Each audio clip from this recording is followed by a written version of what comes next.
ଭାଇଙ୍କ ନାଁ ହେଉଛି ସନ୍ତୋଷ ପାଢ଼ୀ। ତାଙ୍କର କିଛି ପର୍ସନାଲ ପ୍ରୋବ୍ଲେମ ଥିଲା ଯୋଉଟାକି ହେଲ୍ଥ ଉପରେ। ତାଙ୍କର ଏବେ ବର୍ତ୍ତମାନ ତାଙ୍କ ନିଜ ମୁହଁରୁ ଶୁଣିବା ତାଙ୍କ ରିଜଲ୍ଟ କେତେ ଦିନରେ ଭଲ ହେଲା, କ'ଣ କ'ଣ ହେଇଥିଲା, ଏବେ କେମିତି ତାଙ୍କୁ ଫିଲ୍ ହେଉଛି, ତାଙ୍କେ ନିଜେ ନିଜ ମୁହଁରେ କହିବେ।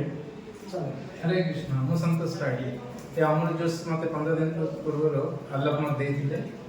कि से कहते यहाँ ग्रहण कर तुम जो किसी इंटरनल प्रोब्लेम थी शरीर से आप क्लीयर करेंगे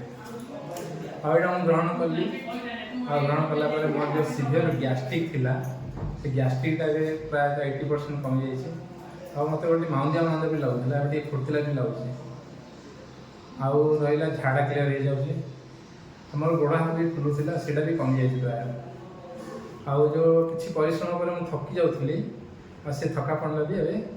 कमी जाए दिन रिजल्ट आसला यहाँ आर भितर अच्छे मासे यूज कराई बट मुझे 15 दिन में पाई ता अर्थ यहाँ मुझे नहीं कि जो भितर जो आर इनग्रेडिएंट्स अच्छी यहाँ को देखिक ही नहीं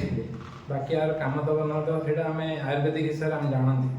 ये समय लगे न लगे कि जो भितर जो जो सामान अच्छी से सामान जो मुझे देखला पर ही मुझे ग्रहण करी जदि मैंने ग्रहण करना चाहते रिजल्ट भी भल अच्छे आ ग्रहण करेंगे। हरे कृष्ण।